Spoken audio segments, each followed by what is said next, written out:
Shelby County, one of Alabama's most historic and most scenic counties, a place of incredible natural beauty. Of course, you wouldn't realize that standing still in your car on Highway 280 or I-65.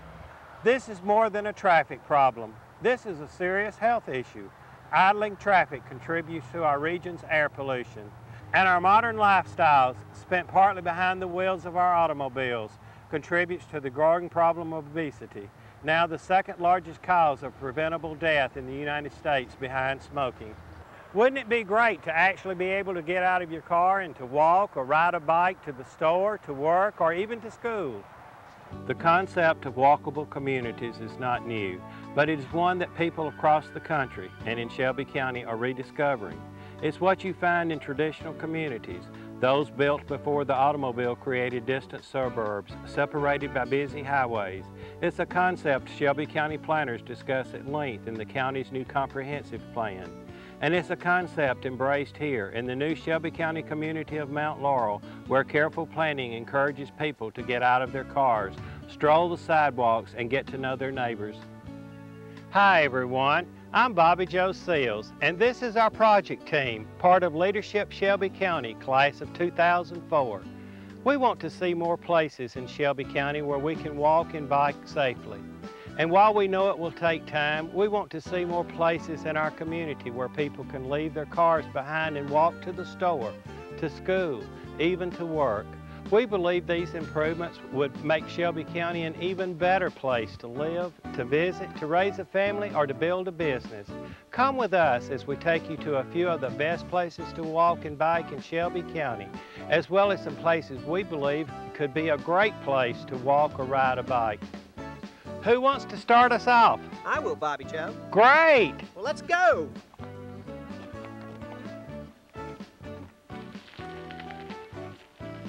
Hi, I'm Michael Sznajderman, and I'm here at Oak Mountain State Park. This is a great place for walking and biking, but it could be even better. Recently, the park added a shoulder bike lane from the day-use area up to this point, the North Trailhead. We'd like to see the park folks extend that bike path along the main road all the way to the fishing center, the entire length of the park.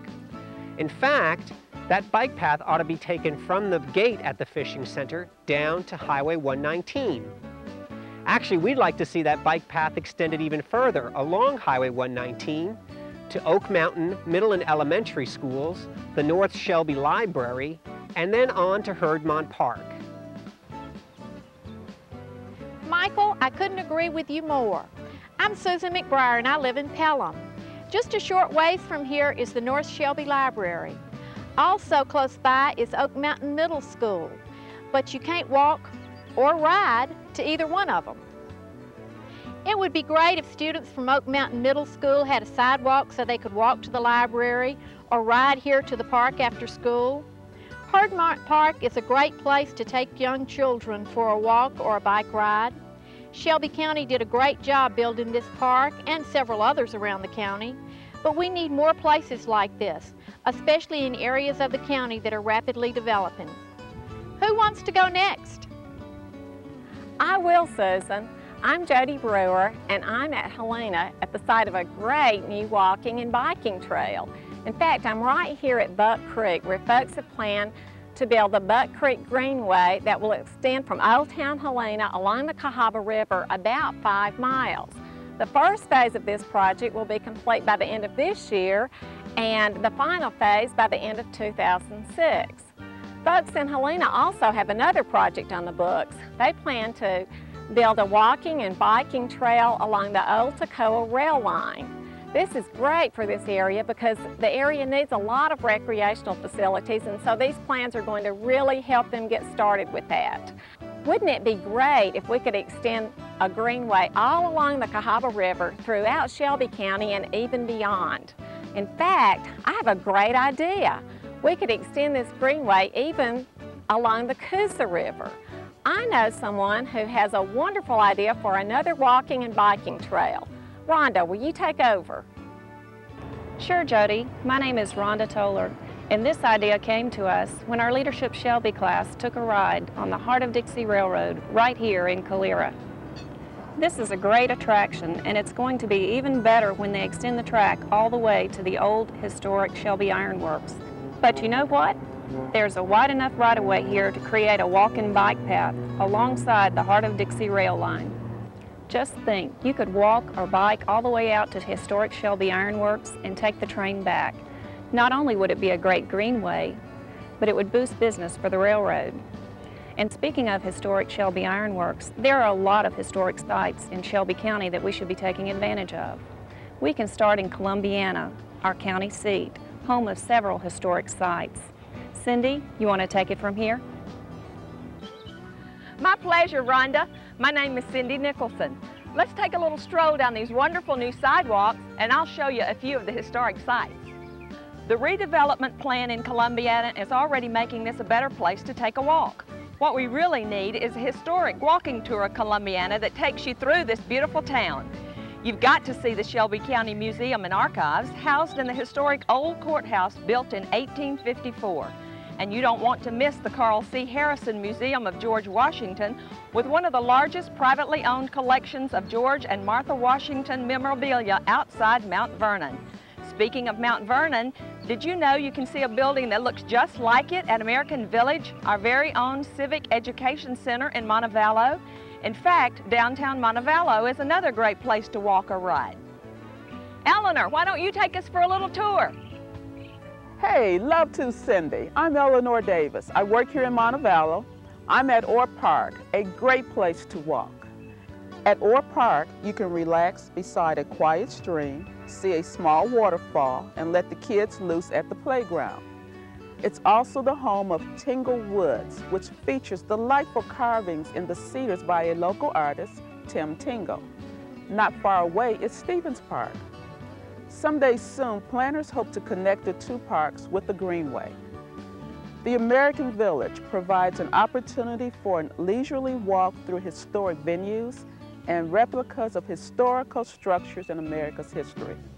Planners hope to connect the American Village to Montevallo with a bike path. And then there's the University of Montevallo, a wonderful place to walk amid historic buildings and sweeping shade trees. It's a truly scenic place. Speaking of scenic, I think Mike Reid has a really scenic place he wants us to see. Mike, are you ready? Ready as I'll ever be, Eleanor.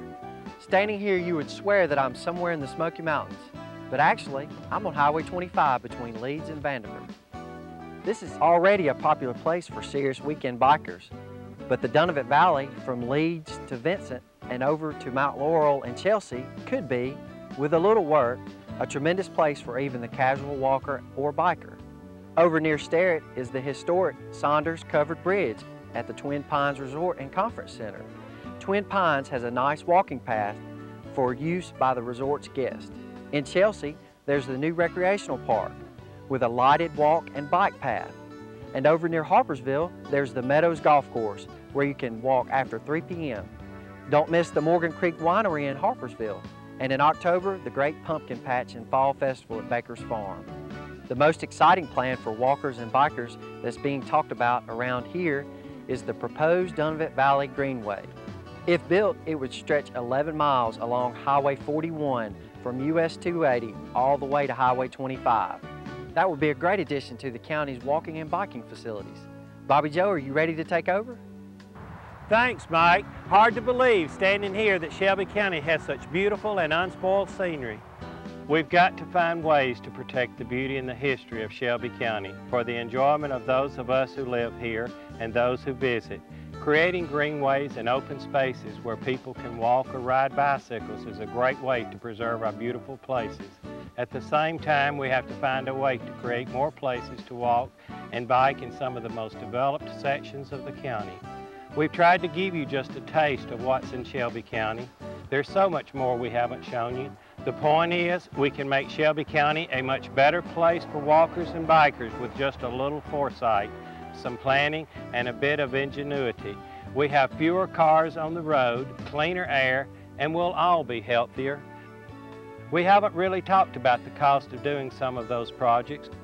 Well, the fact is there are now plenty of funding sources for walking and biking projects. In many cases, a community can double or triple the money it puts in with federal matching dollars. All we have to do is to put the plan together and go for it. What do y'all think? Are you with me? Yeah!